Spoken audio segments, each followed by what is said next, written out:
Which is what if Naruto became the Forbidden Demon King and built a legendary harem with Hinata, Sakura, Tsunade, Konan, Temari, Mei, Ino, Kurenai, Tenten, Kushina, Kyuubi and Alara. Part 4. And if you enjoy this fanfic then please press the like button and subscribe to my channel for more fanfic like this. And now let's start the fanfic. A light breeze blew through the arena, kicking up a small cloud of dust that passed between the two opponents who were standing on opposite ends of each other.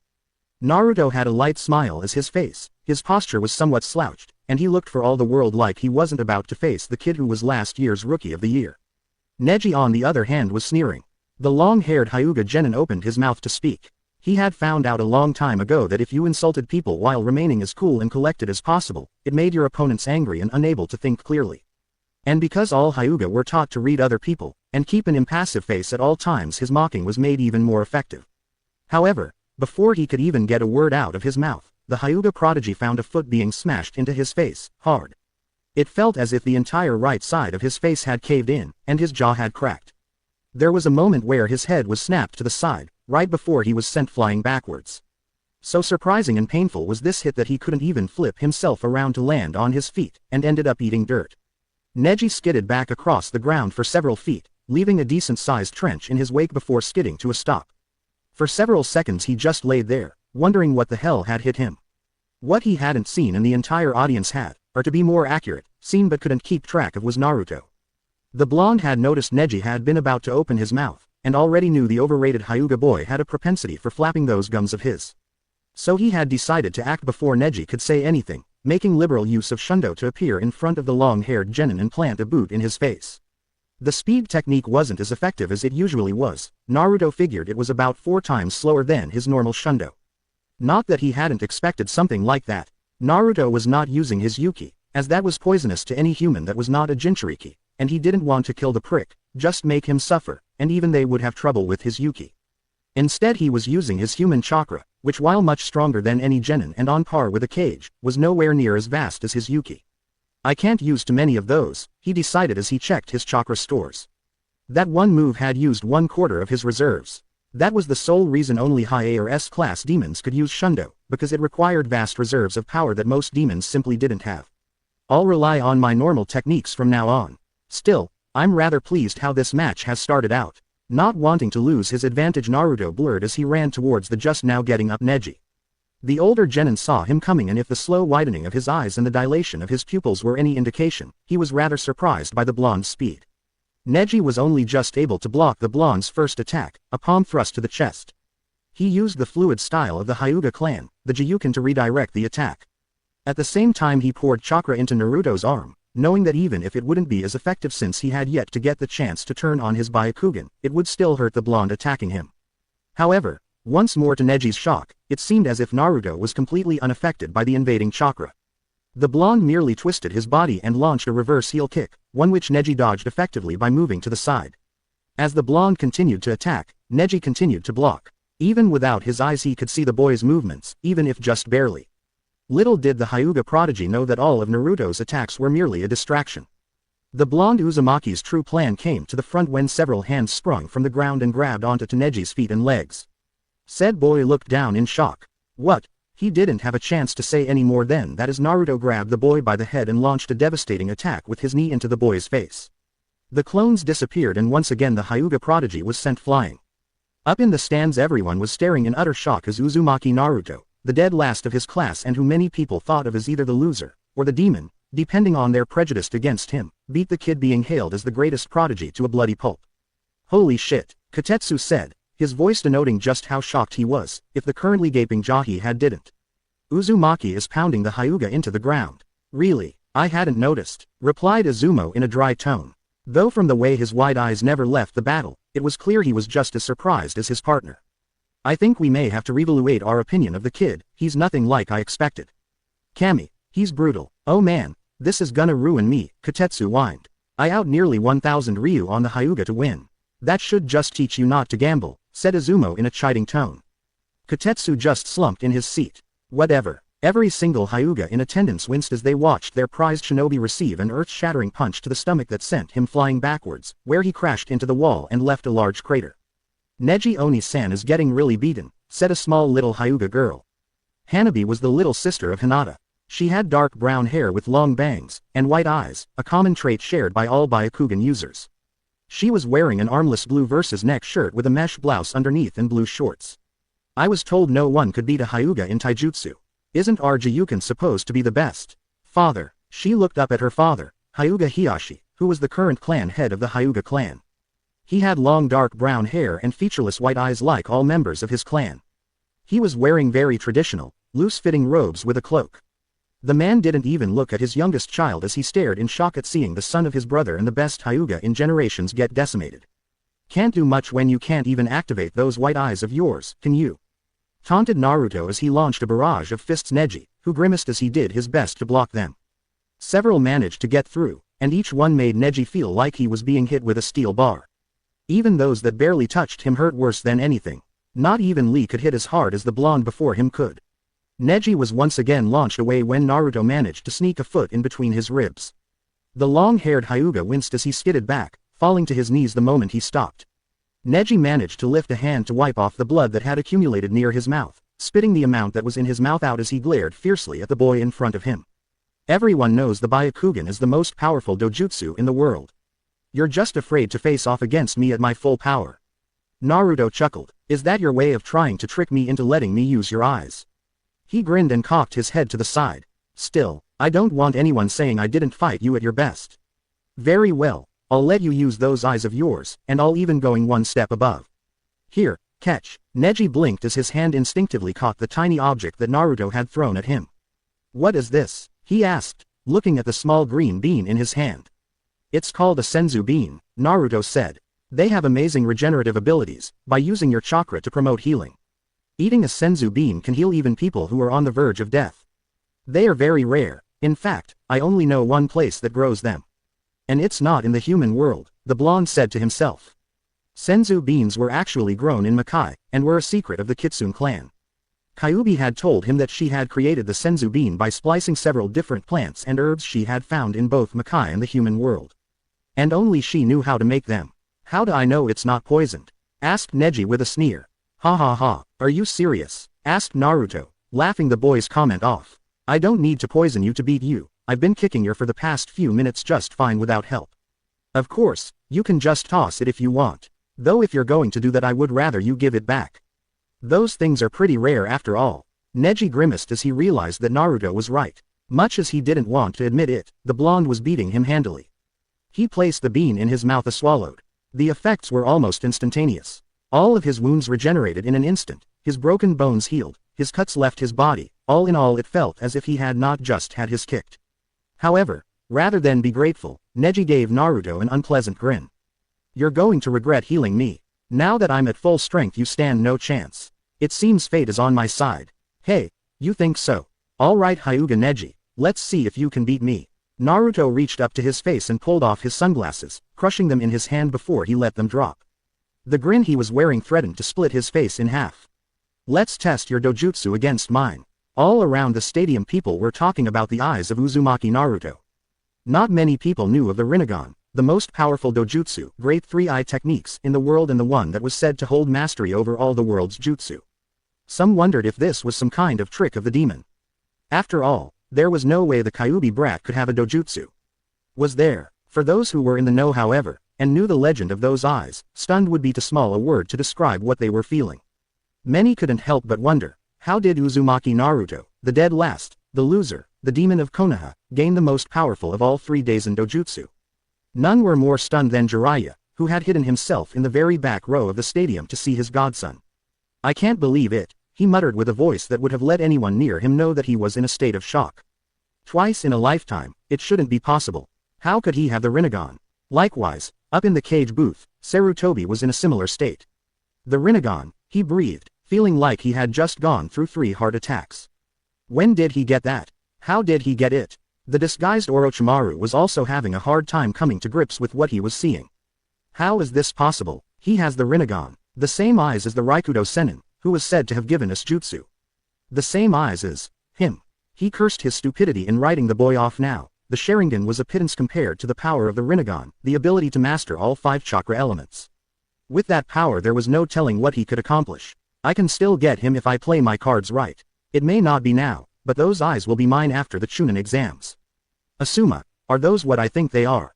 Asked Kurenai, her voice in a state of shock. I don't know, what do you think they are? Asked Asuma. There was no sarcasm in the man's words, he too couldn't believe what he was seeing.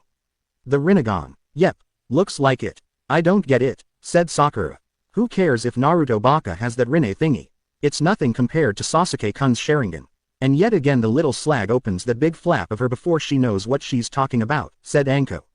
Listen up, Pinky. The Rinnegan is the most powerful of the three great dojutsu, more powerful than both the Sharingan and Byakugan combined. It is said that the wielder of the Rinnegan can completely master all 5 forms of nature transformation that form the basis of ninjutsu. It was said that in times when the world is in disorder, a person is sent down from the heavens to become either a god of creation, who will calm the world, or a destroyer, who reduce everything to nothing.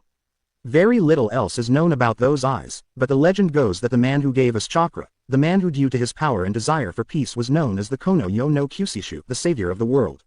Sakura gawked for a moment, before huffing and turning away.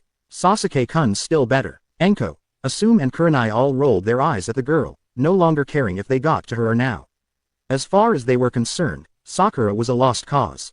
What are those eyes? Asked Neji as he stared into the dark blue eyes with the silver ripple pattern.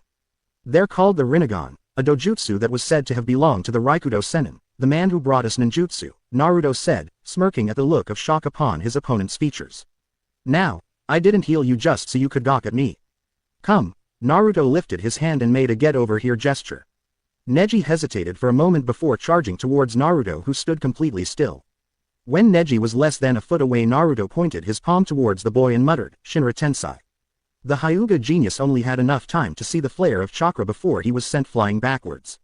He slammed into wall, feeling as if he had just been hit by an Akamichi trying to run him over.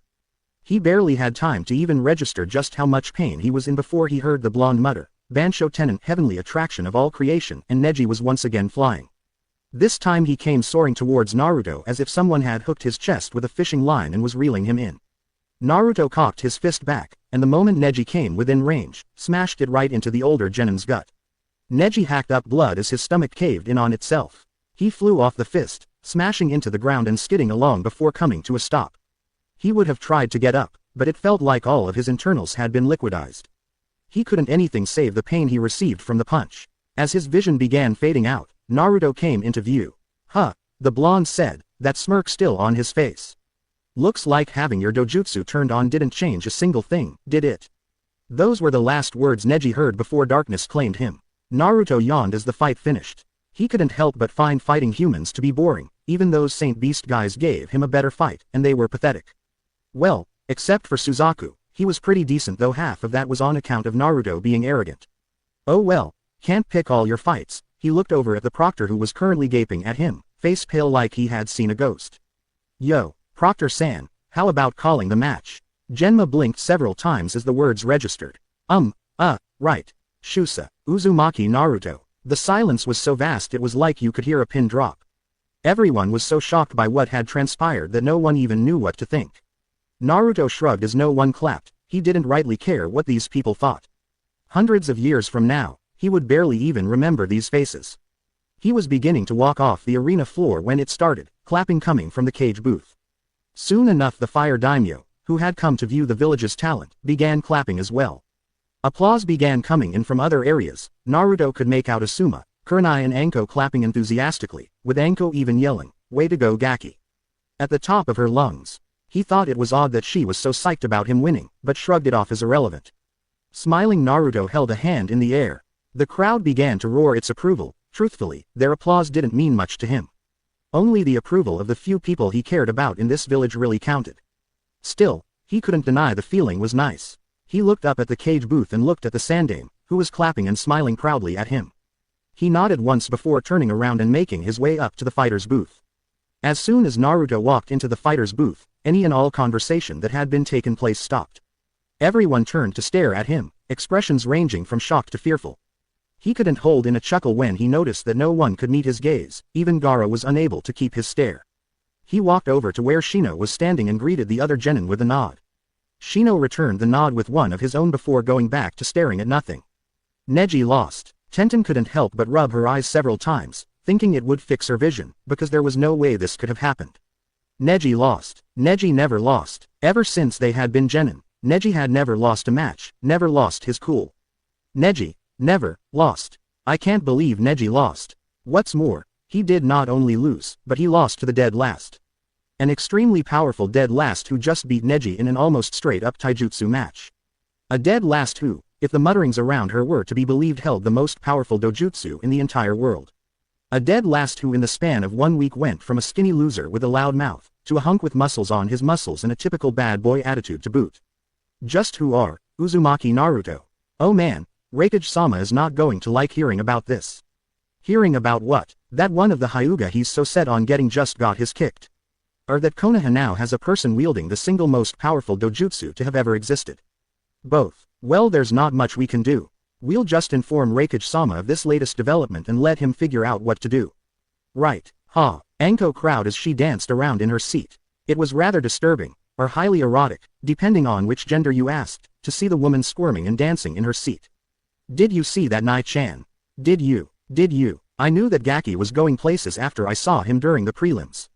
Yes, I saw what happened, same as you.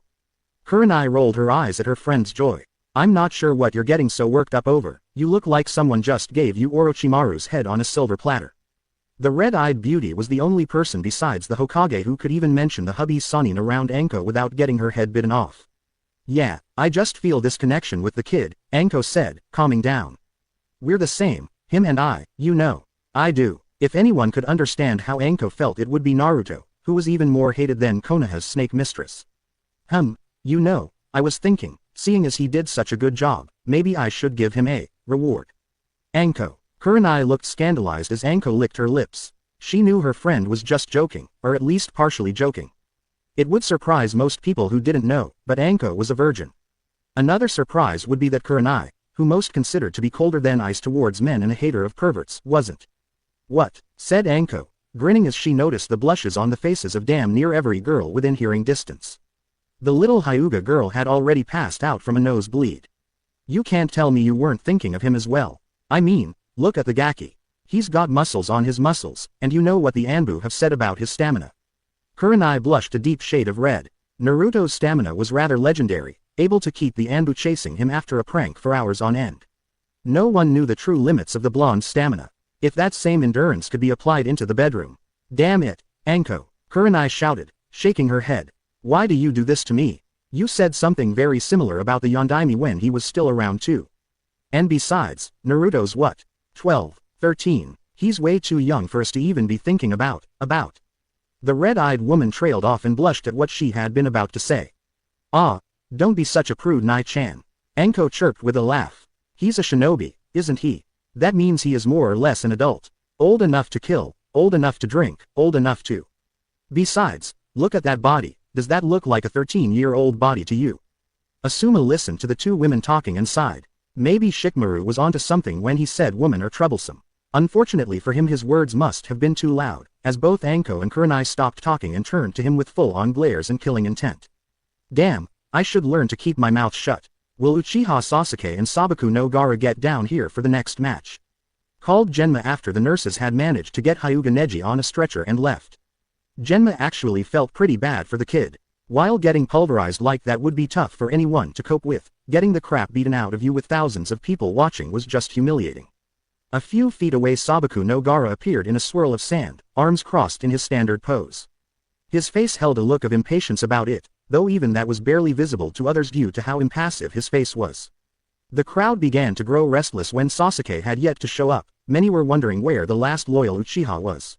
Boos began to sound from the people who had come here just to watch the Uchiha fight. Uchiha Sasuke, come down to the arena floor or you will be disqualified this instant. Genma said again after 5 more minutes of waiting. Sir, Uchiha Sasuke still hasn't shown up, Rado whispered into his Hokage's ear. The crowd is starting to get restless. Sarutobi sighed in both disappointment and worry. Rado was right. The Hokage could hear boos being shouted out. People wanted action, especially after seeing such an incredible battle from the previous match. It seems we have no choice, Sarutobi said. Uchiha Sasuke is hereby disqualified from the Chunin exams for being late. The Kazekage turned to look at him. Hokage Dono, I think you should reconsider. Many of the people here came to see the Uchiha heir. Not showcasing him could cost you a lot of business. The aging Hokage looked at the cage, or to be more accurate his disguised student. He pondered the benefits of bumping up Sasuke's battle for later in the day. However, he remembered the message that Naruto had given him. When Uchiha Sasuke is late, and considering who his sensei as we both know he will be, disqualify him. That will disrupt Orochimaru's plans long enough for you to somehow get a message to your forces to let them know what is going on and prepare. Yes, the Sandaime decided that Naruto's idea held more merit than Orochimaru's. I had not realized you cared about how much business Konoha received, Kazekage-sama, Sarutobi said in a slightly chilling tone. It was the kind that you let know you had stepped over a line, and going any further would be unwise. If Uchiha Sasuke cannot show up on time for something as fundamental as an exam for his own promotion, then I can't expect him to show when something even more important comes up. Thus, Uchiha Sasuke is not qualified to be a Chunin anyways. Uchiha Sasuke is to be disqualified. He looked over at his Jonin guard, relay that to Genma. Hi, said the Jonin before he disappeared in a swirl of leaves. Damn that old man, Orochimaru seethed at the Hokage's words. Of all the times for him to grow a backbone it has to be now. He calmed down after a few seconds, he could still make this work. I will have to change my plans, but that's alright, this could be an opportunity for me. That Hyuga boy was not able to give Naruto-kun a proper test of his abilities, and I doubt the other genin here will be able to from what I have seen. However Gaara can. Yes, the plan was perfect. He would use Naruto and Gaara's battle as the new stage on which his invasion would begin. He might even get lucky and Naruto would be weak enough from fighting Gaara for capture. I understand, Hokage Dono, he said to Sarutobi. Forgive my impertinence, I was just so excited to see how my Gaara stacked up against a shinobi of Sasuke's caliber that I forgot myself. Sarutobi nodded, it happens to the best of us I'm afraid. Now, let's get the matches started. Due to not showing up on time, Uchiha Sasuke has been officially disqualified. Boos were met with Genma's announcement and from the look on Gaara's face he also seemed displeased that he would not get to spill someone's blood. The next match will be between Sabaku no Kankuro and Aburame Shino. Will both contestants please come down to the arena floor? Shit, this isn't good, thought Kankuro. I don't want to show off any of my new abilities with Crow before the invasion starts. Proctor-san, Kankuro called out, I forfeit. More boos were met with that announcement, with many of the people beginning to get angry. They had come here to watch people fight, yet only one had happened so far and the one everyone had been waiting for had been cancelled. Needless to say, Kankuro's forfeiting had not gone over well with the people watching. However, Genma merely called out the next two people who would be fighting, those being Tiamiri and Shikamaru. Temari opened up her fan and flew down to the arena, making a big show of her abilities. Shikamaru on the other hand. What are you still doing up here, Shika? Asked Naruto as he looked at the lazy genin with his Rinnegan eyes. This is all too troublesome, Shikamaru said, yawning. I think I'm just going to forfeit. If you even think of forfeiting I am going to kick you to the moon and back, Shikamaru. Actually no, Naruto smirked as a thought came to him. If you don't compete, I'm going to tell Yoshino-san that you quit the Chunin exams before your first match. Shikamaru paled. You wouldn't. He knew what would happen to him if his mom heard he quit before he even fought. She would use her special frying pan no jutsu, copyright patented, and beat his so hard it would make anything the blonde in front of him could do pale in comparison. Every Nara feared that jutsu, which had been specifically created to get a lazy male Nara off there and work. Naruto gave the lazy boy a very disturbed grin, the fact that his eyes were being overshadowed by his hair and all he could see were those creepy swirl eyes only made it worse. You are obviously forgetting who you're dealing with. Remember, I'm the guy who dyed the entire Hyuga clan's clothing bright orange and hung their underwear in the streets of Konoha. The guy who snuck into Anbu HQ and put itching powder in their clothes. The guy who, alright, I get it. Jeesh, I'll go fight the troublesome woman, ya damn troublesome blonde, Shikamaru grumbled. Good, oh, and Shikamaru turned back from where he had been walking to see that creepy smile on the blonde's face. Make sure you work hard or I'll still tell Yoshino you were slacking off. Shikamaru gulped but nodded as he scurried from the room. Naruto watched the lazy genin go and leaned against the railing to look out at the arena with a content smile on his face. This should be interesting. Temari waited with a scowl on her face as she watched Shikamaru move towards the ring at a snail's pace. Seriously, it had taken this kid like 15 minutes just to walk onto the arena floor.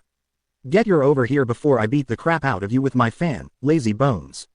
She shouted in a threatening tone. Whatever, troublesome blonde, Shikamaru muttered as he stopped 2 meters away from Temari.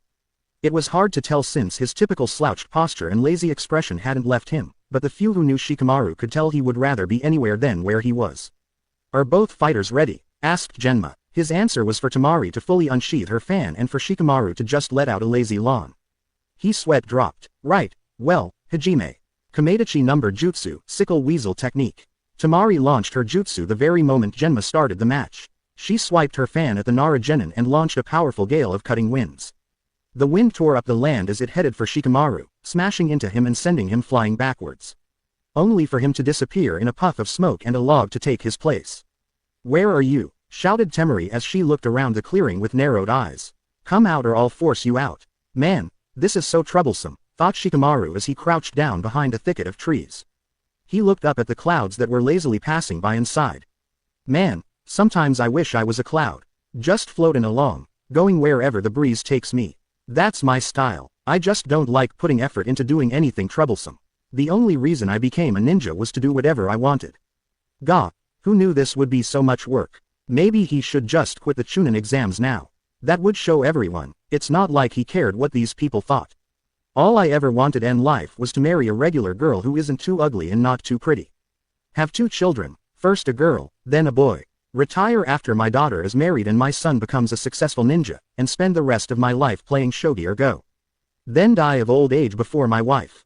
Nara Shikamaru, like his father before him, the famous Nara Shikaku, and his father before him, Nara Shikamu, held the same uninspiring dream to be relatively average shinobi. Which was why it was so unfortunate that all males of the Nara clan held a vast intelligence and propensity for planning innumerable strategies against superior opponents. Fine, if that's how you want to do it. Temari made another swipe with her fan. Kameidachi number jutsu. The large gale of cutting winds tore into the trees, slicing through many of the branches like they were made of paper. Shikamaru was thankful that he was hidden off to the side of the trees that got hit. Of course, as was his lot in life, Temari sent another wind jutsu into the tree line, this one getting dangerously close to hitting him. Huh, it's troublesome but I get I've got no choice, Shikamaru thought to himself as he made several hand signs. Temari's next jutsu slammed into the area he was in, covering the entire spot in a large cloud of dust. Temari looked at the devastation her jutsu had caused and smirked. Hey, that ought to take care of him. What? The smirk left her face as a shadow shot out of the dust, moving towards her at a fast pace. Acting quickly, Temari folded her fan and began to backpedal as she attempted to keep away from the shadow that was chasing her. It was surprisingly fast, and almost got her. Thankfully it stopped, its form staggering, before it was forced to retract. Temari used her fan to draw a line where the shadow stopped. I see your angle now, Temari said, her eyes narrowing as she looked at Shikamaru, who was holding a hand seals. You almost had me for a second there, you're pretty clever. With that Kajimane jutsu of yours, you can manipulate any shadow you're in. The wall's shadow for instance, or the trees. But there's a limit, isn't there? No matter how far you stretch it, your shadow can only move so far. Isn't that right? Shikamaru's face twisted into a grimacing smile. You got me. Temari smiled as she found out the weakness of his jutsu. He could only stretch his shadow to a total of 15 meters give or take. So long as she stayed out of his range, he wouldn't be able to touch her. Staying over 15 meters away from him meant she would have to use long-range attacks, but those were her specialties so she wouldn't have any problems. This battle was as good as over. Shikamaru sighed as he closed his eyes and put his hands together in a circle pattern. Temari and everyone else that didn't know Shikamaru wondered if the new hand sign was some kind of jutsu. Only Asuma and his team knew otherwise. What kind of hand sign is that? Kankuro wondered out loud as he too saw what Shikamaru was doing. Is he going to use a new jutsu? Doubtful, said Naruto, who had heard the cat-suited genin from where he was standing. Kankuro turned to his, shuddering a bit as those creepy eyes came into view. The blonde saw this and grinned. That's not one of the standard 12 hand signs that ninja use for jutsu. I doubt Shikamaru knows any jutsu that are not of his clans, and all of those rely on a specific hand sign. Even if that was a seal of some kind, it wouldn't do any good. The only jutsu that rely on hand seals that don't follow the standard 12 zodiac system are the Kekkei Genkei elemental jutsu, such as Hyoden Ice or Yoden Lava. No, this is something else. HMPH, Kankuro snorted as he turned away from the blonde. Whatever he's doing it won't matter in the end. Now that Temari has figured out his range, that kid is toast. I wouldn't sell Shikamaru out just yet, Naruto warned with a grin. Everyone still in the fighter's booth looked at him. He may be the laziest bastard I've ever known, but Shikamaru is probably the most intelligent person you'll ever meet. That might not mean much when it comes to a straight-up fight, but in the world of ninja, when strategy is the most important factor in battle, he's got it where it counts. When did you become so smart? Asked Ino. Naruto turned to his fellow blonde and gave her a stare, his left eyebrow partially raised. Ino blushed and looked away, unable to meet his gaze. What I mean is, you've never said anything this, well, intelligent like ever. Naruto shrugged. I was never stupid, Ino. Uneducated, maybe, probably, but then, I never had any parents in my life to teach me how to do basic things like reading and writing, so naturally I struggled when it came time to enter the academy. Unlike everyone else, I was still trying to teach myself these basic skills when you and all of your friends had parents who would help you. By the time I had caught up to everyone else in those skills, I was so far behind that I just didn't care anymore. Oh, Ino's face fell at his words. Truthfully, she had never really thought of how badly Naruto would have had things as an orphan. She only knew him as the troublemaking kid her parents told her to stay away from. Thinking back on it, she remembered that when their sensei had first asked Naruto to come up and read, her fellow blonde had struggled with it, and that had been the start of when people in her class made fun of him. Sorry, I guess I didn't realize how hard that would be. The Rinnegan bearer looked at Ino with slight surprise. He hadn't interacted with her much, but she had never been very nice to him. Then again, no one his age had been nice to him. The closest people he could consider friends when he was younger were Kiba, Choji and Shikamaru, and that was only when they were doing something Iruka wouldn't approve of. Once school was out, they were the same as everyone else. It's fine, he said. Most people never think about what it's like being an orphan, especially kids. They usually tend to take things for granted, like having parents to teach them, help them with their problems, or even just tuck them in at night. Most think what they have is what everyone else has, and don't really realize that some of us are less fortunate than others. Everyone looked at Naruto with varied reactions. Some of the genin looked like they were reevaluating their opinions of him, a process that had already happened several times in the past month since the blonde's change. A few, like Ino, couldn't help but feel bad about how they had treated him in the past, without even thinking about how hard it would be to try and do things without having parents to help you. Gaara was likewise thinking about the blonde Uzumaki. So he is like me. He has had to rely on himself, and yet, he doesn't fight for himself. What is it that makes him so strong? Why is mother afraid of him? Shikamaru opened his eyes. They looked different this time. No longer were they a pair of lazy eyes that didn't seem to care about anything. Instead they held a look of determination. It was an odd change and only Temari was close enough to see it. So you do have some fighting spirit, Temari said with a smirk as she opened her fan.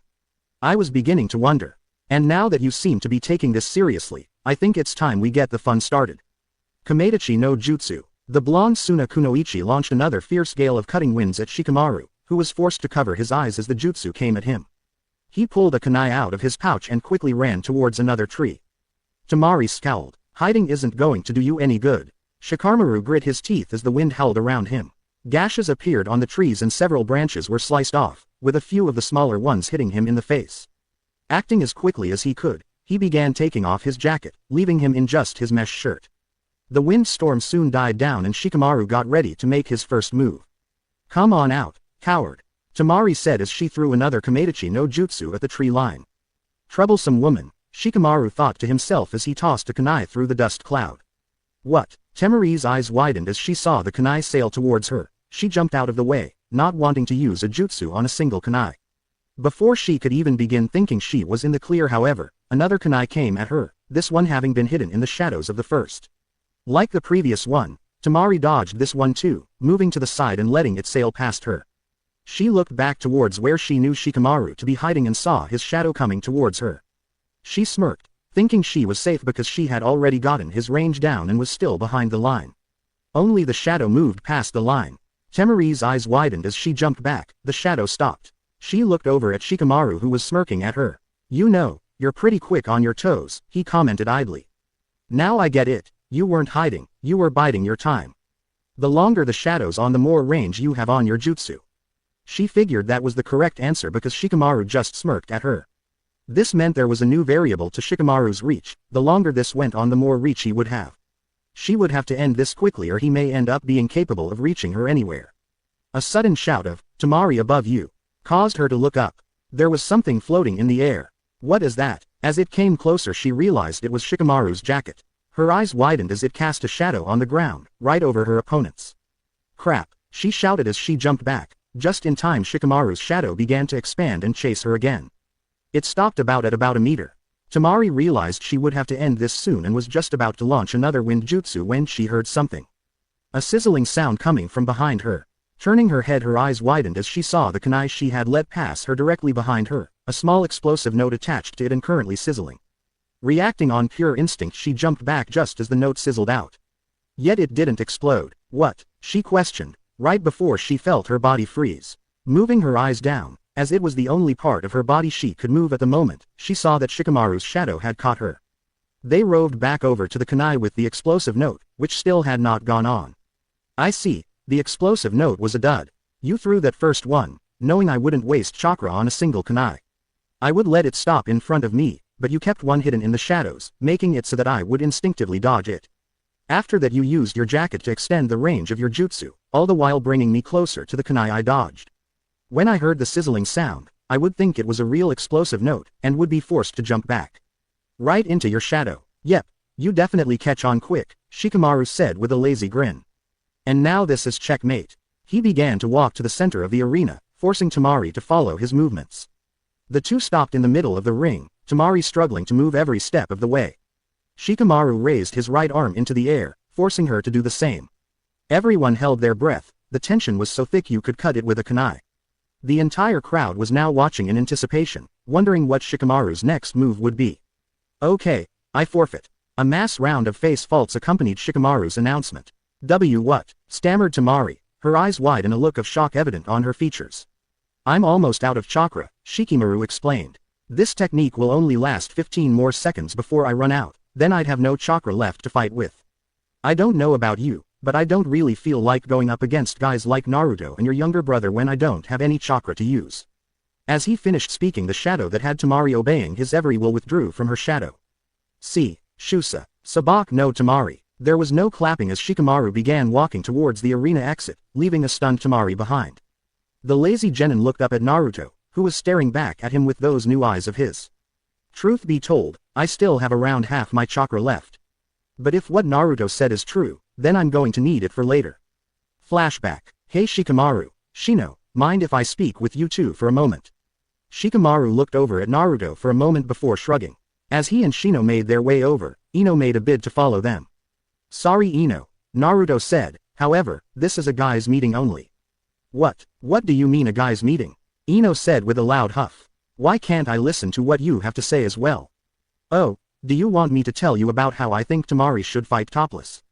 Asked Naruto, just loud enough that Tamari could hear him. He grinned when both her and Ino's faces turned beet red, whether from embarrassment or anger didn't matter, it was still amusing. You pervert, Ino shouted, her face was red and there was anger in it. But if the way she was glaring at Tamari were any indication, it was not anger at him. At least not all at him. Thankfully she didn't try to hit him. He would have had hurt her if she did. You're just saying that because you want me to say the same thing about you, Naruto replied airily. He left the angry blonde and walked into the hall. So what is this about Naruto? Asked Shikamaru, noticing the sudden change in the blonde's demeanor. He looked a lot more serious now that he wasn't in the fighter's booth. Naruto looked around for a moment before leaning in, forcing the other two Konoha genin to do the same. Sometime during the Chunin exam Suna and Oto are going to launch an invasion of Konoha.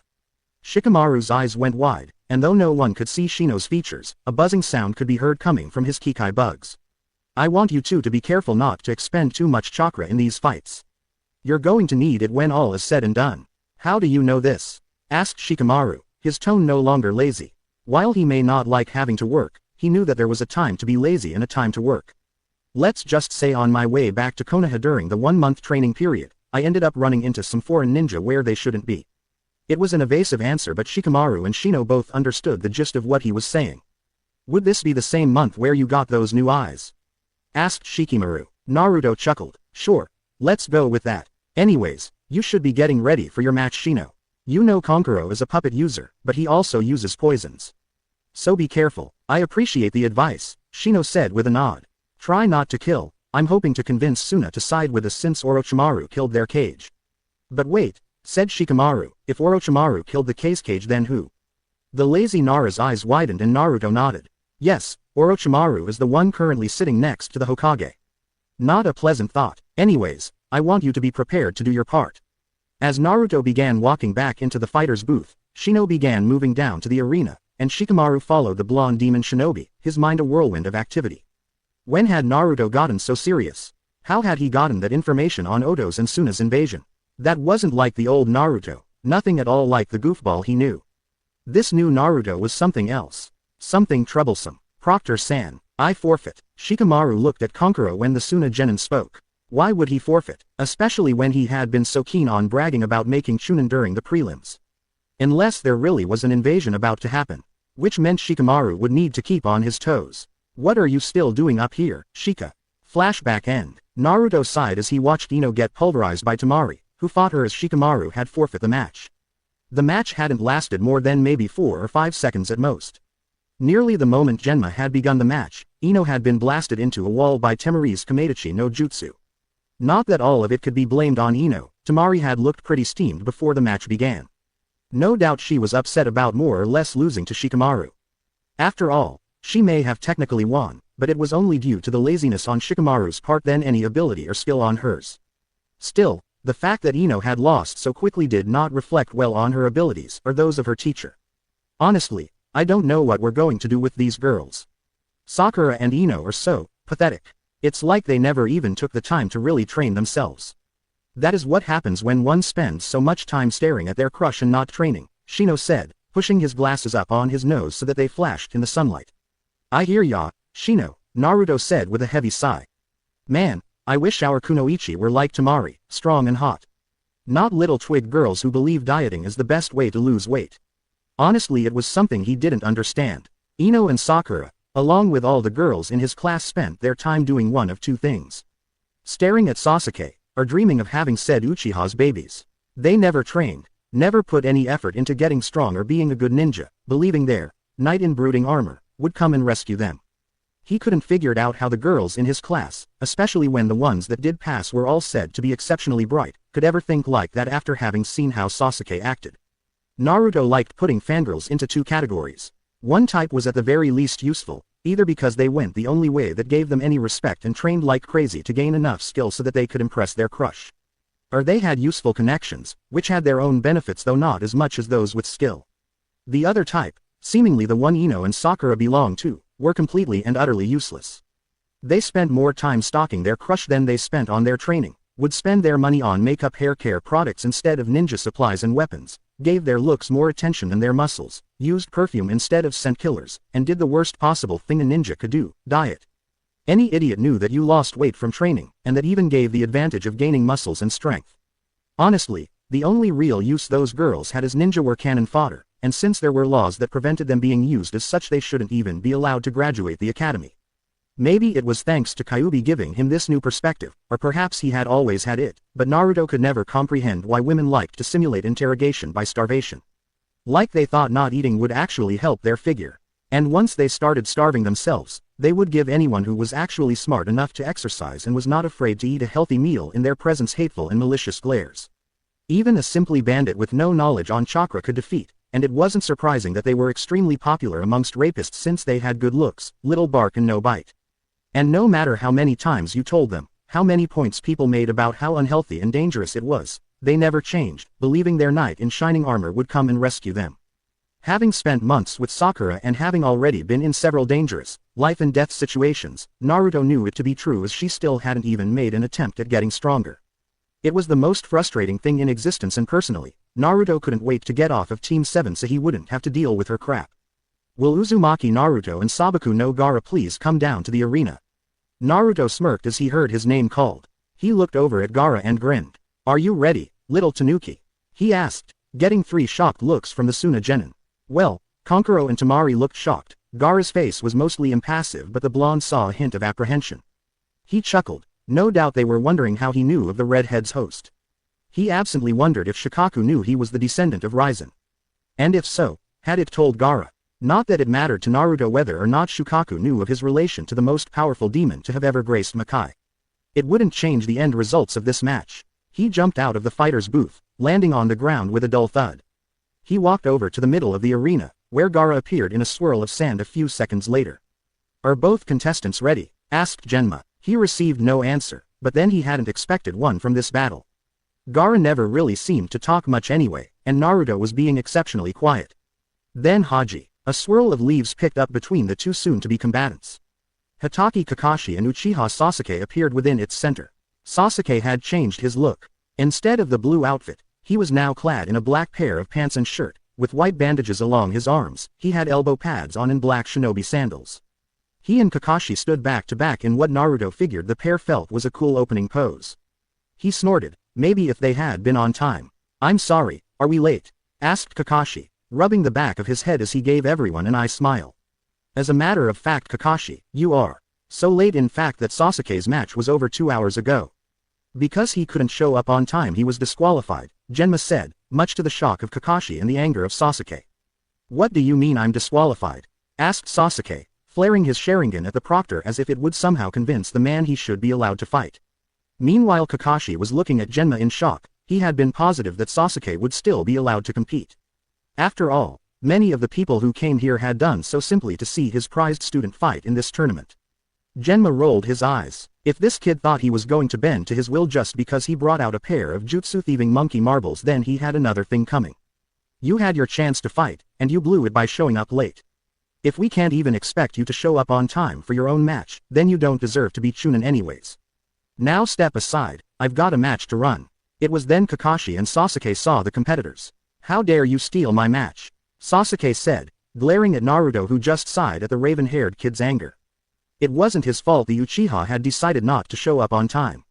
"I stole nothing from you," the blonde replied. "You lost your chance at competing by taking up your sensei's bad habits.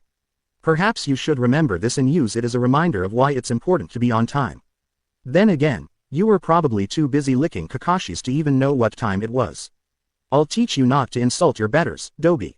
Sasuke crouched down low and went through 3 hand seals. Lightning began sparking from his hands, right before the Uchiha disappeared in a blur of speed. Naruto raised an eyebrow at Sasuke's newfound speed. Not because he was fast but because it was all fake. The blonde easily recognized the Shunshin movement technique, which made a person speed up so quickly it seemed as if they had teleported. Naruto could easily follow Sasuke's movements, and the moment the Uchiha appeared at his side, Naruto was already in motion. He grabbed Sasuke's face, lifting the boy up before he even had time to react. Then he proceeded to slam the other genin head first into the ground. The earth cracked and cratered slightly under Sasuke's head. The lightning technique, which Naruto recognized as the Chidori, disappeared from Sasuke's hand and the boy's body went limp. Naruto took his hand of the genin's face to reveal the Sasuke's eyes were still open, though they were rolled up into the back of his head. Naruto picked up the Uchiha by the shirt and chucked him at Kakashi. "Hatake, take your butt buddy and leave. This isn't over." Naruto, attacking a fellow genin is an act of treason, Kakashi warned, his eyes glaring at the blonde. "In case you didn't see, Sasuke attacked me first," said Naruto with an incredulous snort. "Of course, everyone knows of your blatant favoritism, and I'm not surprised you're showing it here as well. Now get thee off the arena floor before I smash your face into the ground as well." Kakashi narrowed his eyes, but left with an unconscious Sasuke over his shoulder. "Now maybe we can get this thing started. Proctor-san, if you would." "Right. The first match of the second round, Sabaku no Gaara vs. Uzumaki Naruto, Hajime, Sasuke-kun." Everyone who was in the general vicinity of one Haruno Sakura winced as the ear-splitting, glass-breaking shriek came out of the pink-haired girl's mouth. It was the kind of sound that one would never expect from a human girl. Not even a banshee could make that kind of sound. Then again, maybe the girl wasn't completely human. Perhaps Sakura was some kind of human-banshee hybrid and it gave her unparalleled shrieking powers. It seemed like legit theory to the many people that were sitting even remotely near her. Said girl was by Kakashi's side instantly, grabbing Sasuke and attempting to wake him up. Of course, attempting to wake up was a completely relative term. She was screaming out his name with worry. Thankfully her volume was at least slightly turned down. However, the way she was touching him was definitely not something most people would do when trying to wake up someone. Well, unless they were attempting to wake them up by disturbing them so thoroughly that it forced them to wake up. Were the girl more attractive, it might have even been a nice wake-up call. However, given the girl's shrieking, that overly large forehead, and the fact that she was flatter than a billboard made her seem almost like a man. Then again, maybe Sasuke was into that kind of thing. Many people knew the Uchiha had girls throwing themselves at him left, right and center, and yet he never did anything with them. He wouldn't even go out on a date. It made a few of the more observation and less clan-obsessive shinobi wonder. Perhaps Sasuke played for the other team. Having some trouble with your genin, Kakashi? Asked Asum with an amused grin once the ringing from his ears stopped. Perhaps this will teach you to follow your own motto. What was it again? Oh yes, something like, those who don't follow the rules are trash, but those who abandon their comrades are worse than trash. I believe it was something like that. Kakashi scowled. I didn't abandon anyone, I've been helping Sasuke this whole time. I think he was talking about your other 2 students, Kurenai said with a frown. Her respect for the copy ninja had been continuously decreasing ever since the preliminaries, where she had learned that he hadn't taught Sakura or Naruto anything. Of course, that had been because he was too busy training the Uchiha, which was another black mark as far as Kurenai was concerned. She didn't show favoritism to any of her genin, even though she was extremely close to Hinata. You do know that Sasuke was not your only student in this exam, and Sakura's battle with Ino was pathetic. Asuma winced since he knew Ino had done no better, especially after this latest match. Kurenai ignored Sakura's obnoxious protest on her performance as she glared at Kakashi. Her techniques and strategies were all academy-level work. I would have at least thought you might teach the girl a few genjutsu or something. I'm not very good at genjutsu, was Kakashi's excuse for not teaching Sakura. And there was no point in training Naruto, it's not like he would have won just because I was training him. And yet he did win, Asuma pointed out. He not only won, he beat Neji to a pulp. How much better would he have been if you had actually trained him from the beginning, rather than wasted all your time on Sasuke? I don't need you two giving me a lecture, Kakashi said, scowling behind his mask. No, what you need isn't kicking, Anko said from her spot. You neglected 2 of your students, showed favoritism to 1, disregarded your own code, and are still trying to come up with excuses for your current lack of intelligent decisions. Now why don't you head somewhere else? I have no desire to sit near someone who would abandon his own students. She hated people who would abandon someone else just because they thought that person was worthless. It reminded her too much of Orochimaru for her taste. Kakashi looked at all of the others and noticed none of the looks he was receiving were friendly. Well, except for Sakura, who was more or less ignoring him in favor of molesting the still-out-cold Uchiha. Deciding that discretion was the better part of valor, and fearing that the females who knew him may do something too painful to him, like burn his Ika if he stayed, Kakashi left in a quick shunshin. Leaving his prized student who was still being tended to by a Sakura, who disgustingly enough was cooing to the Uchiha and doting on him like some kind of sycophant. Naruto and Gaara stared at each other as Genma called a start to the match like they hadn't even heard him. This had been the battle Naruto had been waiting for. During his time in Makai he had fought many different kinds of demons, all of varying strength. However, he had never faced off against a demon higher than a B class. Shukaku was an A- class demon lord, and while he did not have the raw power Naruto did, he had better knowledge of his own power than the blonde Uzumaki. That alone made this a worthwhile test for him. For a moment neither moved. Naruto was just content to see what the insane Tsunade would make as his first move, and Gaara was just staring at the blonde. Mother is afraid of you, Uzumaki. Why is this? The redhead finally asked. There was a look of confusion on his face. It was almost funny to see how confused he was without hearing the voice of Shukaku in his head, though any humor the situation may have had was tempered by the fact that he didn't seem capable of making choices without Shukaku telling him what to do. Why won't mother talk to me? Naruto raised an eyebrow as he heard the name Gaara called Shukaku. He shrugged the amusing thought of Shukaku being a mother, especially when his mind conjured an image of said male demon wearing a pink apron and stiletto heels, and grinned. Ahem. Mother is afraid of me because it knows that I have the power to kill it. Now, if you're done playing 20 questions, why don't we get this party started? As Naruto began to walk towards the red-haired genin, having decided that if Gaara wasn't going to bring the fight to him, then he was going to bring the fight to Gaara. Said genin held his head and began shaking it back and forth. Mother doesn't like you. Mother recognizes that stench and mother doesn't like it. Well, isn't that just too bad? Naruto replied. Mother's going to have to get used to it because I'm going to be kicking her really soon. Just as the blonde took another step, Gaara began screaming. Mother wants your blood, Uzumaki. Mother will not be cowed by you. Mother refuses to be afraid of you. Sand burst from the gourd on the redhead's back, as Yuki began pouring out of Gaara like a sieve. Naruto watched in an odd fascination as the sand split into 4 different parts, which then split into 4 more, and then began to morph as soon as they touched the ground. The creatures that formed looked odd. They didn't possess any solid shape, and were constantly changing. Some had 4 arms, others had 2, some had what looked like swords for arms, or axes, maces. They were constantly changing and shifting. The only thing all 4 had in common was the single eye on top of the small lump that more or less acted as the head. Naruto looked at the 16 creatures that were converging on him with a large grin. So this is how you want to start things off, Well, that's fine with me. I could use a little exercise before we get to the main event. Let's rock. The sand creatures came at him all at once, converging on his location like the blonde was a lit beacon. And with that hair, maybe he was. Naruto burst towards the first one in a blur of motion, coming in hot and driving a knife-edged hand right through the creature's eye. It let out a loud shriek, the kind that sounded like it was coming from a dying beast. Naruto was just thankful this creature's shrieking wasn't anywhere near as bad as Sakura. Then it burst into sand particles and converged on the other 15 sand monsters left. Acting with the speed of a veteran fighter, Naruto flew forward towards his next target. The creature swung its left hand, which was currently in an axe form, but was too slow as the blonde moved under the attack. One of Naruto's hands came up, slicing off the weaponized hand before his foot lashed out in a high kick that caught the creature in the face. He would have finished it off, but by now 2 of the sand beasts were upon him.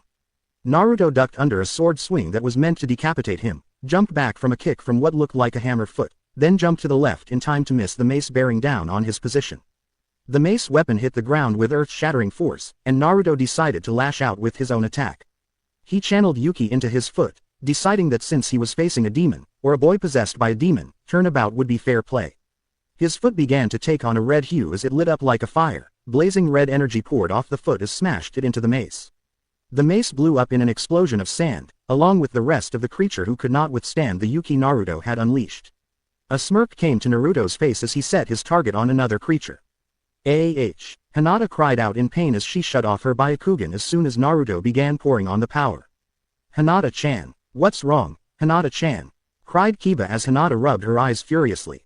It's Naruto-kun see chakra, stammered Hinata. That attack, it's so powerful. Looking at it with my Byakugan is like staring directly into the sun. It's so powerful it hurts just looking at it. No, that is not chakra, Hisashi thought to himself as he heard his eldest daughter's words from where he was sitting. That is something else entirely, but it does not belong to the Kyuubi. What is that power? Naruto thrust his palm into a sand creature's face, unloading a powerful blast of Yuki that annihilated the entire beast's head. The body soon followed, bursting into sand and coalescing around the other creatures. A frown marred Naruto's face as he looked at the remaining creatures. He had destroyed 7 so far, there were only 9 left. However, those 9 were significantly larger than when he had started. The sand from the other monsters I beat are being added to the remaining sand creatures. That meant the more he killed the larger the creatures would get. Maybe I should just destroy them all in a single shot. Deciding his previous plan was the best, Naruto jumped high into the air. He formed a gun shape with his left hand, with both index and pointer fingers sticking out, and held onto it with his right. Red and black Yuki began to form above the tip of his fingers in the shape of a ball. Akumo number Taiho, demon gun. The ball deconstructed as Naruto pushed his Yuki out, exploding and turning into a large 15-foot wide cylinder of energy that shot towards the ground at insane speeds. It exploded in the midst of the sand monsters, decimating them all with a single blow. When all was said and done, all that was left to let people know the sand creatures existed was the large crater in the ground. Landing on the ground, Naruto looked at Gaara and grinned. That was a nice warm-up. But I think it's now time we got down to the main event, don't you? What was? Shouted Ino as she stared at the crater in the ground, her eyes so wide it looked like her eyeballs would fall out of her orbital sockets. Did you guys see that? He just blew up all of those things in a single attack. What kind of attack was that? I don't know, said a stumped Asuma. I've never seen anything like that, and that chakra. It was even worse than what I remember feeling from the Kyuubi, Kurenai said, staring at the destruction Naruto's attack had lain waste to. She shivered. Kurenai may have been young when the Kyuubi attacked, being 13 years old and just a chunin at the time. But she could still remember the bloodlust and power that had rolled off of the Kyuubi in waves. But the Kyuubi felt like an infant compared to the power behind Naruto's attack. Everyone heard her words, but no one said anything. Whether what Kurenai said was true or not, no one could deny that whatever the blonde Uzumaki had done was a powerful attack. Many of the civilians that had hated Naruto for being the Jinchuriki for the Kyuubi, were now feeling fearful that it had come to take its revenge on them for their treatment of it. What kind of jutsu was that, Hokage-sama? Asked the still disguised Orochimaru. On the inside the hubby Sennin was cackling in glee. What power, what strength. I was a fool not to give him my gift in the forest, but it matters not. Soon, Naruto-kun, you will be mine. I couldn't tell you, Kazekage-sama, Sarutobi replied evenly, even though he was shocked at the attack Naruto had done. The attack greatly reminded him of the few times he had seen a Bijudama-tailed beast ball, only on a slightly smaller scale. What's more, the blonde had not used the Kyuubi's chakra, however he had not used his own either. Whatever power he had used was far more powerful than even the Kyuubi. Which should not be possible, since the Kyuubi was the strongest Biju in existence. Well, whatever that was, it was very powerful. Agreed. You are powerful, so very powerful. Looking into Gaara's eyes, Naruto realized that the boy was no longer in control. The sclera of Gaara's eyes had become black, containing yellow irides with pupils that each takes the shape of a black four-pointed star with 4 black dots around it. They were the eyes of Shukaku, and it was obvious the boy was possessed. What power! What incredible power! Your power will be mine. Sand swelled around Gaara, covering his body. Black markings began to spread out along the sand. It wasn't long before Gaara became a miniature version of Shukaku, with large, claw-like hands, stubby feet and a large raccoon tail swishing behind him. Well, aren't you just the ugliest thing I've ever seen, Naruto said with a laugh. That's a face only a mother could love. Shut up you. The Shukaku's voice came out, a loud whining sound that was almost as bad as Sakura. Naruto frowned. Kyuubi had told him Shukaku had a grisly voice. I'll steal all your power. You can try, you overstuffed bag of sand, Naruto taunted. He held out his hand and beckoned the possessed genin forward. Come. Raah. Shukaku threw himself forward rather fast for a guy on 2 stubby little legs. He swiped a claw at Naruto, which extended in its attempt to hit the blonde. However, the demon shinobi just grinned as he charged Yuki into his fist, meeting the claw in an explosion of power. Shukaku's entire arm was blown up and the creature reared its back to scream in pain. Ah, damn you, I'll kill you. It began attacking again, with all it had. Claw swipes, wind attacks, sand attacks, nothing it threw at the blonde Uzumaki worked.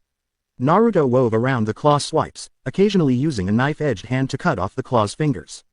He used his Yuki attacks to neutralize the wind attacks, and whenever the sand tried to crush him, Naruto would release his Yuki and blast the sand away like it was nothing more than a minor irritant. Naruto ducked under another claw swipe. His hand shot up, covered in an intense red and black energy that took on the shape of a blade. With movement quicker than the Kuroi Senku himself, Naruto sliced off the entire clawed arm like it was paper. Shukaku reared back as if struck, roaring out in both pain and frustration. The demon lord attacked again, fighting with that much more zeal as it did everything in its power to kill the blonde who was more or less mocking its inability to kill him. The Shukaku seemed to be getting frustrated that it had yet to even land a hit on the genin, who had already destroyed his arms at least 10 times. With a loud roar, Shukaku let loose his Yuki, a muddy brown color that saturated Gaara's body. A giant tower of sand exploded upwards, engulfing the entire arena in smoke.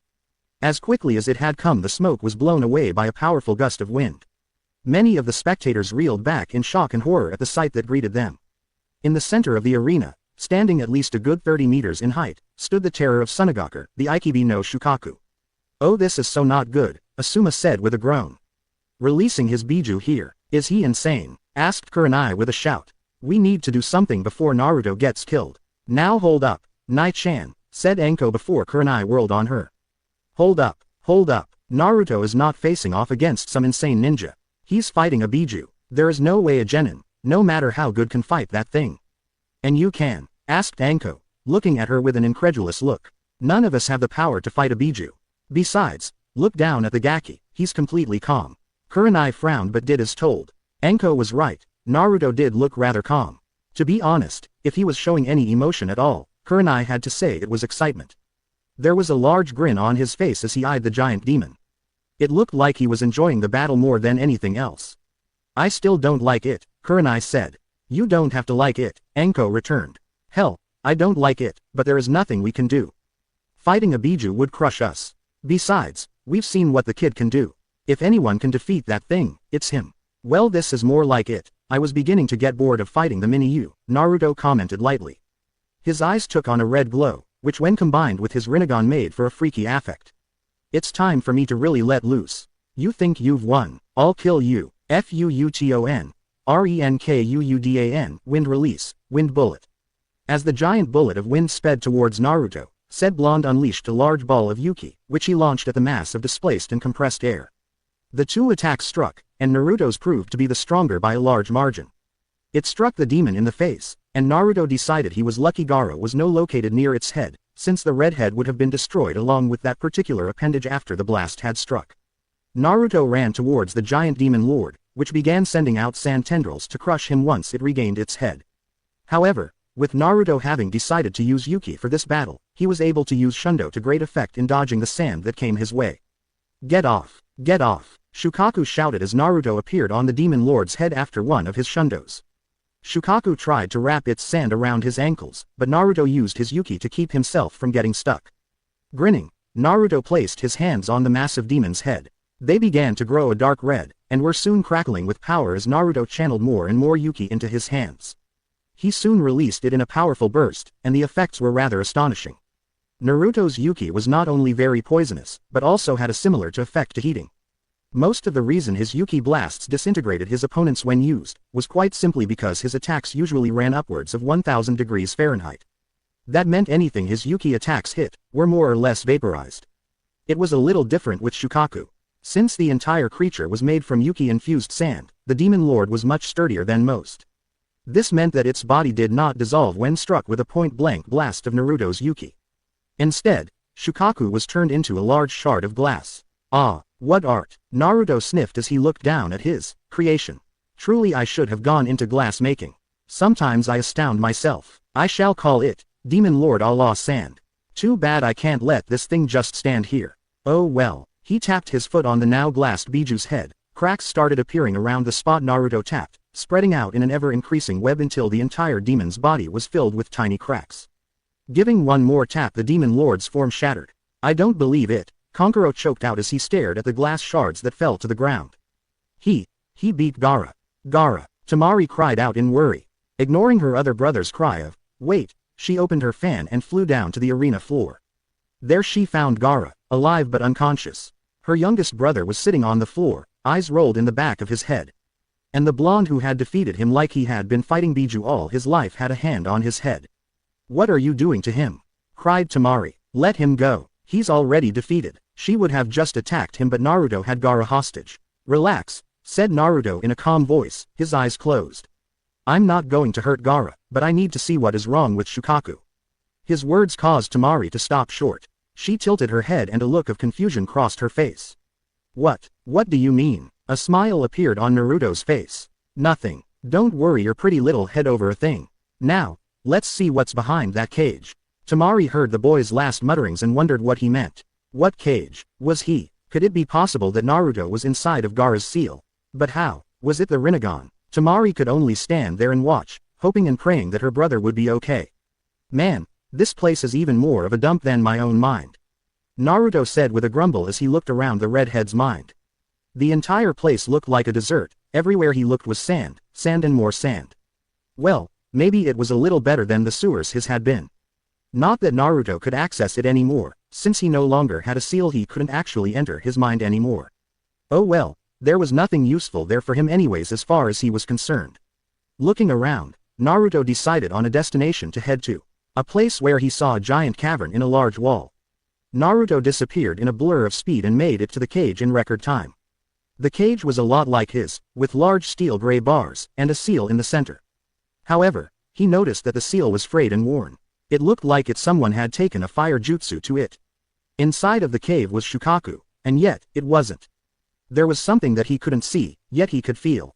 It was like Shukaku held two souls, which was impossible. And yet, that was what he was feeling from the demon lord. And it seemed the beast had learned of his presence, for it whirled around and glared at him. It's you. What are you doing here? Though it spoke brashly, Naruto heard the worry in its voice. Not surprising, it probably realized just how helpless it was. He ignored it for the moment as he tried to decide what to do. You. Naruto turned and saw Gaara standing just a little behind him. The boy looked frightened. What are you doing here? How did I get here? What's going on? Naruto had to blink at the rapid-fire questions the boy was asking. He was rather surprised the boy was being so emotional. Then again, it's not every day the demon you're carrying inside of you gets beat in 5 minutes flat by a genin. Oh, I'm just here to see what's wrong with Shukaku, Naruto said lightly. Gaara stopped and blinked at him. What? Shukaku? Something's wrong with him, Naruto repeated. I doubt you can feel it, but I can sense two souls coming from Shukaku. 2 souls, Gaara muttered. Could it be? I had been told that the Shukaku was an insane priest who was sealed into a tea kettle. A priest? Naruto looked thoughtful for a moment. Yes, a priest could merge with a demon if done right.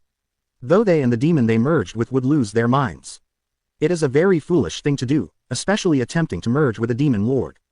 The blonde sighed. Very well, it looks like that priest is going to have to go.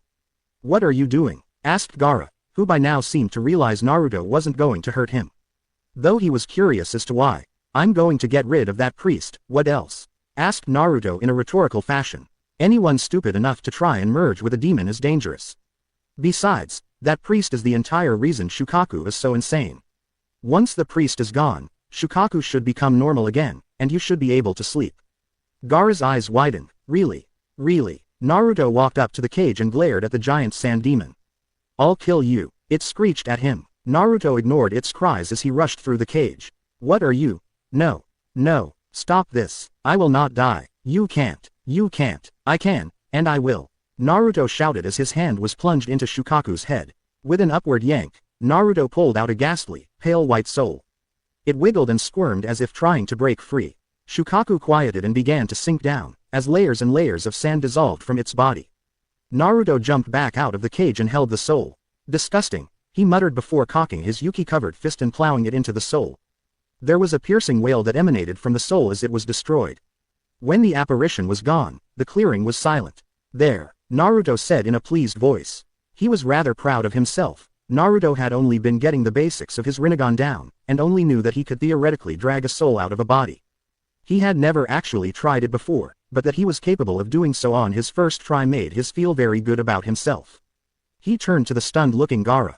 The real Shukaku should be waking up in about an hour. When he does, I suggest you two talk. If he starts being stubborn, tell him that Raizen's descendant will beat his for not working with you. Okay. Gaara said. Not like he could have said anything else. He was still trying to understand what the hell just happened. All right then, it looks like my work here is done. Laters, Naruto came back to the real world. Time inside of a seal was notoriously slow, so not much more than a second had elapsed outside of the seal. He looked at Temari and smiled. Gaara's going to be fine, he said. He set the red head on the ground and stepped back, allowing Temari to rush to her brother's side. Just make sure he gets a lot of uninterrupted rest. From what I understand he has 12 years of making up to do. Temari looked at the blonde who had just defeated Gaara's demon. Not just beaten it, but did so easily. He could have killed Gaara but he hadn't, and whatever the blonde had done, Temari was sure it had been beneficial. Thank you, she said with a watery smile. You're welcome. Now, Naruto's eyes narrowed as he looked up at the cage booth. I want you to tell all of your forces that Orochimaru has killed and is impersonating your cage. Tell them they are not to attack with Odo, and any that do will be killed. Understand? Temari's eyes widened, not just at the fact that he knew about the invasion, but what he said about her father as well. What? Orochimaru has killed and impersonated your cage. That man you see up there is not your father. Tell all your invading forces to either back off or help us drive off Odo. Do you understand? Asked Naruto in a growl. Why yes, Temari stuttered. Good, then get to it. And with that Naruto disappeared. He reappeared right next to the disguised Orochimaru, whose eyes widened as the blonde threw his fist out. There was a large explosion that destroyed the seat that the hubby Sanin was sitting on, and the entire wall behind it. However, Orochimaru had managed to escape, using his quick reflexes to jump out of the way. Orochimaru, Naruto roared as he came at the disguised Sanin again. Today's the day you die. I just hope you give me a better fight than these wet behind the ear genin. How did he find out who I was? Orochimaru was forced to shed his disguise as Naruto's Yuki-enhanced fist blew another hole where he had been just seconds before. The two of them landed on a roof not far from the stadium. The entire area was now pandemonium. As the shock of their leader's discovery wore off, the Odo ninja that had disguised themselves as civilians began attack anyone they could. However, they soon found out that without the genjutsu that Kabuto had been going to cast in effect, they were outmanned and outmatched.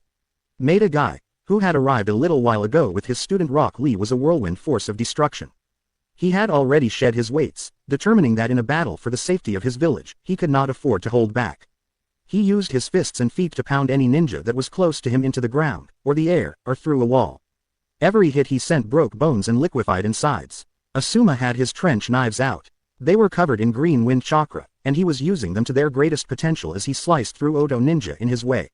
While he may not have Guy's enthusiasm when it came to fighting, he was more than able of handling the ninja that were in his path. Right by his side, Kurenai was using her genjutsu to confuse any opponent that Asuma did not get right off the bat. She would use her skills in stealth to sneak up behind them and slit their throat, or kill them with a well-thrown kunai. Mostly, she worked defensively, allowing the more battle-oriented Asuma to take charge. And just a little ways away from her was none other than Anko. Currently said woman was cackling in glee as she launched several snakes at any enemies that got close. The snakes clamped down on the Oto ninja, not only eliciting screams of pain, but slowly killing them from the snake venom her summons carried. While she killed her enemies, Anko was releasing a string of taunts and insults at all those who were still alive, enraging them further and making them that much easier to kill. All around the stadium similar battles were taking place. Azumo and Katetsu were using teamwork to defeat anybody that came to close.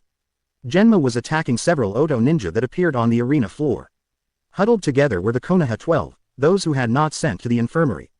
Shikimaru was using his Kajimane no Jutsu to hold enemies in place, while Tenten bombarded them with kunai. Shino had his bug sucking the chakra of any enemy ninja that got too close, while Hinata and Kiba were using their respective taijutsu styles to deal as much damage as they could. Even Ino was doing what she could, using her Shintenshin no Jutsu to take over people's mind and have them kill their teammates. The only people who weren't fighting were Sakura, who was huddled in her seat in fear, praying for her Sasuke-kun to save her. And Lee, who was unfortunately too injured to fight and had to rely on Tenten for protection. A little ways from them was none other than Uchiha Sasuke. Said Genin was currently slaughtering Oto ninja left and right, an insane grin on his face as he reveled in his skills and the power he had over these weak opponents. Baki, Tamari shouted as she neared her sensei, who was fighting with Genma. Baki, the Kazekage has been killed. That man is really Orochimaru in disguise. What? He hadn't been close enough to hear what had been said by the blonde, and only saw him attack their cage. Orochimaru killed our cage and disguised himself to get into the Chunin exams. Tamari shouted. We've been used. Shit. Baki did not doubt Tamari's words. She would never lie about something so important, she rarely ever lied period. Which meant she was right and this battle was meaningless. Looks like our battle has ended, he told Genma as he leapt back. I'm going to recall our forces and help you drive out Oto. How can we trust you? Asked Genma. You did just attack us, and from the looks of things you guys have been planning this for a while now. It was our Kazecage's orders, Baki said. However, it seems our Kazekage was wrong to trust that snake. If he is dead, then fighting you would be pointless. Very well, Genma said. Inform your men of what's happened and change your allegiance, I'll let those on my side know as well. Thank you. Baki nodded to the Konoha Jonin, before turning around. Come on Tamari, let's find Kankuro. Hi, Kukuku. Well done Naruto-kun, Orochimaru chortled. Tell me, how did you know who I was? Naruto cocked his head to the side and tapped his fingers to his temple. Not much can get past these eyes, Orochimaru. Surely, you know the stories of the Rinnegan. Of course, and such delectable stories they are. Naruto felt a shiver of disgust run up his spine as Orochimaru licked his lips and eyed him like a piece of meat. If even half the myths on those eyes are true, then they would be very powerful. You won't be laying a finger on these eyes, Orochimaru, Naruto said. Today is the day your life ends. Kukuku. You're welcome to try Naruto-kun, Orochimaru said. I wanted to test your potential anyways. Both fighters slid into their respective stances as they prepared for battle. Around them a purple barrier sprang up as 4 people in white robes with a purple bow holding them closed appeared en route. Naruto took in the double barrier, noting that it was both designed to keep people in as well as out. Picking up a rock Naruto threw it and watched as the barrier sizzled and the rock disintegrated. You like? Asked Orochimaru with a grin on his face. It's a rather genius Kekai ninjutsu, barrier ninjutsu, that I created. It's called Shinshienjin, 4 Violet Flames Battle Encampment. The barrier does not allow anyone to enter or exit so long as the ninja are unharmed. The body of anyone touching it will immediately be engulfed in flames. In addition, there is no way to destroy the formation from inside the barrier, since the 4 people also have a barrier on the inside protecting them. So breaking out is extremely difficult, if not impossible. I had originally designed it so I could kill Sarutobi-sensei without any interference. However, I think I would much rather test your potential. The old man's death can wait for another day. Naruto smiled. You say that like you actually have a chance of surviving this encounter, Orochimaru. I assure you, this will be the last stand you make. Kukuku. Then why don't we begin? Suggested Orochimaru. A grin formed on Naruto's face, one that threatened to split his face in half. Very well. Naruto blurred from view as the battle began. Naruto-kun. Sarutobi shouted as he jumped in front of the barrier. The Anbu team he had gotten together all stopped with him, all except one who ended up running straight into the purple barrier. The man was killed near instantaneously, His smoking and burnt corpse fell to the ground with a meaty thud. "I don't think there's any way to get in this barrier," the Anbu captain said pensively as his commanding officer watched the battle going on inside anxiously.